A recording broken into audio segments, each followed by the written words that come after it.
Bonjour, comment allez-vous? Aujourd'hui, on va travailler la conjugaison de verbes, plus spécifiquement de verbes envoyer et recevoir. Le verbe envoyer, un verbe régulier du premier groupe qui présente quelques particularités.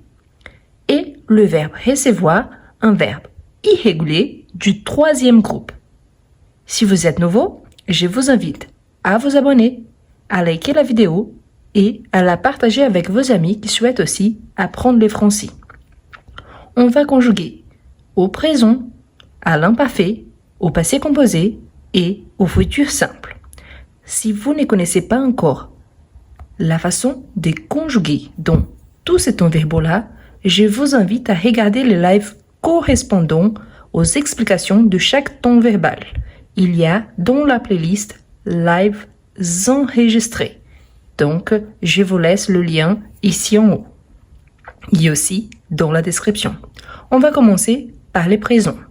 Ici, on a le verbe envoyer qui commence par une voyelle. Ainsi, au présent, quand on conjugue à la première personne du singulier, il faut faire élision. C'est-à-dire qu'on va supprimer le E et on va ajouter un apostrophe. Pourquoi je vous ai dit que le verbe envoyer, malgré le fait qu'il appartient au premier groupe, il présente des particularités? Car les verbes ont Y, E, R, quand on les conjugue au présent, au singulier et à la troisième personne du pluriel, à la place du Y, on a la voyelle I. Donc on a j'envoie, tu envoies, surtout n'oubliez pas le S, malgré la prononciation identique à la première personne. Il, elle, on envoie. Nous et vous, on reprend les grecs qui a dans notre verbe à l'infinitif. Nous envoyons, vous envoyez, il, tel que le singulier, donc envoie avec i et la terminaison ont. Donc, j'envoie, tu envoies, il envoie, nous envoyons, vous envoyez, ils envoient. Je vous invite à laisser des phrases en utilisant le verbe conjugué. Pourquoi? Comme ça, vous commencez à vraiment utiliser dans votre quotidien. Par exemple, j'envoie un message à mon mari. Il envoie des fleurs à sa mère. Nous envoyons des félicitations à notre fille. Donc, essayez d'utiliser le verbe dans votre quotidien. Ensuite, on a le verbe recevoir. Lui, c'est un verbe irrégulier. Du coup, on a recevoir devient je reçois avec c'est-à-dire tu reçois. De la même façon, c'est un verbe irrégulier du troisième groupe. Normalement, je et tu sont identiques. Il, elle, on reçoit avec T à la fin. Reçoit, reçoit, reçoit. Nous, vous et il. Attention, pourquoi? Ici, c'est le singulier. Maintenant, le pluriel. Nous et vous reprend le radical du verbe à l'infinitif. Il reprend le radical du verbe au singulier. Donc, nous recevons, vous recevez, ils, elles reçoivent. Oui, reçoivent donc avec le radical du singulier. Reçoit, reçoit, reçoit, recevons, recevez, reçoivent. Maintenant qu'on a nos verbes envoyer et recevoir conjugués au présent, on va les conjuguer à l'imparfait. Ici, attention, car on prend le radical de verbe au présent à la troisième personne du singulier. Donc, on va supprimer ONS et on va ajouter la terminaison de l'imparfait.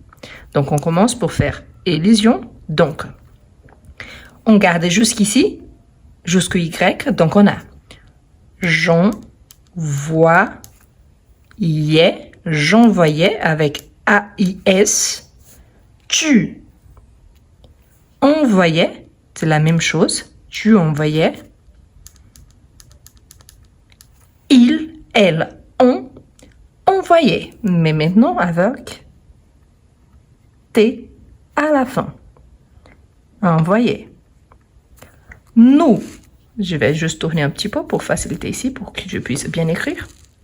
Nous envoyons, mais attention, envoyons. Donc ici, oui, c'est rare, mais parfois, on retrouve Y plus IONS, qui c'est la terminaison de l'imparfait. Donc oui, il y en a un Y plus I. Envoyons. Bien évidemment, quand on prononce, quand on s'exprime à l'oral, on parle plus vite, donc on parle envoyons, mais on prolonge un peu plus le I. La même chose par rapport au vous. Vous envoyez, et donc envoyer, ils envoyaient. A-I-E-N-T. Voilà, donc n'oubliez pas, surtout, donc le radical de nous au présent, mais ici, surtout, nous y vous avec le I, n'oubliez pas. Maintenant, l'imparfait du verbe recevoir. Une fois de plus, on prend le radical du verbe au présent et on ajoute la terminaison. Donc, je recevais, tu recevais, pardon, je suis encore un petit peu enrhumée. Il recevait avec T à la fin. Nous recevions. Vous receviez. Il recevait. Voilà, nous avons donc déjà le présent et l'imparfait. Je vous rappelle que si vous êtes nouveau, il y a une playlist qui s'appelle Lives enregistrés où vous pouvez trouver les explications correspondantes au présent et tous les verbes du premier, deuxième et troisième groupe, le même par rapport à l'imparfait, le passé composé, le futur simple, le passé récent, le plus qui est parfait, le futur proche, les subjonctifs, l'impératif, le conditionnel. Donc, il y en a tous les temps verbaux et d'autres, bien évidemment. Mais là, surtout, à ce qui concerne la conjugaison de verbes. Maintenant qu'on a le présent et l'imparfait, on va faire le passé composé.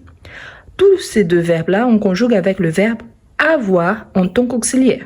Donc, on aura besoin du verbe avoir conjugué au présent plus le participe passé du verbe.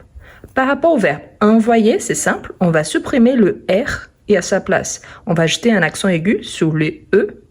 Et par rapport au verbe recevoir, c'est un participe passé irrégulier. Donc, tout d'abord, l'auxiliaire plus le participe passé. Donc, on a j'ai envoyé, tu as envoyé. Par exemple, tu as envoyé un message à un ami. Il a envoyé. Pardon. Nous avons envoyé. Vous avez envoyé.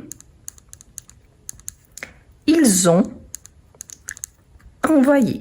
Donc ici, le participe passé ne change pas. Ensuite, on a le verbe recevoir. Son participe passé, c'est le participe reçu avec cécédille U. Et l'auxiliaire avoir. Donc, on a élision. J'ai reçu une lettre de ma mère. Tu as reçu un email de votre chef, de ton chef, parce que c'est tu, donc tu as reçu un email de ton chef. Il a reçu un cadeau. Nous avons reçu Vous avez reçu. Ils ont reçu. Par rapport à elle au singulier et au pluriel, quand il s'agit d'un exercice de conjugaison, avec l'auxiliaire avoir, on ne fait jamais l'accord. Quand on les utilise vraiment ces verbes au quotidien, il y a une situation qu'on peut faire l'accord avec le verbe avoir. Il s'agit quand on a un complément d'objet direct qui anticipe le sujet ou le verbe. Dans ces cas-là, je vous invite à regarder l'accord de verbe, l'accord d'avoir avec le parti passé. C'est un live aussi disponible dans la playlist Lives enregistrés. Comme ça, vous allez voir, mais quand il s'agit d'un exercice de conjugaison, on ne fait jamais l'accord avec avoir. OK? Ensuite, on a les futurs simples. Pour le futur simple, ici, on a le verbe envoyer. Tout d'abord, vous vous rappelez donc, il est un verbe régulier avec certaines particularités. Par rapport au futur simple, qu'est-ce qu'on aura? Normalement, le verbe qui finit son R, on le garde tel qu'il est et on ajoute la terminaison du verbe avoir au présent. Et de cette façon, on a le futur simple. Pourtant, le radical du verbe envoyer, il change. Donc, on aura ici élision ENV. Donc ici, on veut, pas des O. À la place des OIR, on aura donc E, R, R, double R, et ensuite la terminaison. Donc, j'enverrai avec double R. Tu enverras. Donc, le radical, il va toujours répéter, avec E à la place de O et double R. Il enverra. Nous enverrons. Vous enverrez. Ils enverront. Avec T à la fin. Surtout parce qu'il y en a S ici et T ici. Surtout, n'oubliez pas de liker la vidéo. Ça, c'est super important. Si vous êtes nouveau, je vous invite à vous abonner. Il y a une playlist de conjugaison de verbes. Donc, il y a beaucoup d'exercices. Il y a des lives à ce sujet, comme je vous ai dit. Et si vous avez des difficultés avec les temps verbaux, n'oubliez pas qu'il y a toutes les explications concernant aux règles. Et maintenant, on va faire le verbe recevoir. Le verbe recevoir, c'est un verbe irrégulier. Donc, on va garder tout ce qui vient jusqu'au V, c'est notre radical. Donc, je recevais. Le R, il est toujours obligatoire au futur. Donc, on va ajouter le R plus la terminaison. Je recevrai. Tu recevras avec S. Il recevra. Nous recevrons. Vous recevrez. Ils recevront. Et voilà, on a la conjugaison des deux verbes au présent, à l'imparfait, au passé composé et au futur simple. C'est important de connaître les règles, oui, surtout car ici, ce verbe, il présente vraiment plusieurs particularités. Ici, à l'imparfait, ici, au présent, ici, au futur simple. Le seul ton verbal, entre guillemets, qui est plus normal, c'est justement le passé composé. Par contre, c'est important de connaître les règles, pourquoi ils changent. Donc, je vous invite vraiment à regarder les lives correspondants à ces sujets. Là-bas, je vous explique tous les verbes qui finissent en YER, plus le verbe recevoir. Donc, voilà. Ce qui est le plus important, c'est de bien connaître, bien évidemment. Par conséquent, ça va avoir un impact sur la prononciation du mot, mais je vous invite surtout à utiliser dans votre quotidien. Cela vous permettra de reconnaître n'importe quel ton verbal et surtout, ça sera plus efficace dans votre apprentissage. Merci beaucoup de m'avoir regardé jusque-là. N'oubliez pas de liker la vidéo et je vous dis à la prochaine.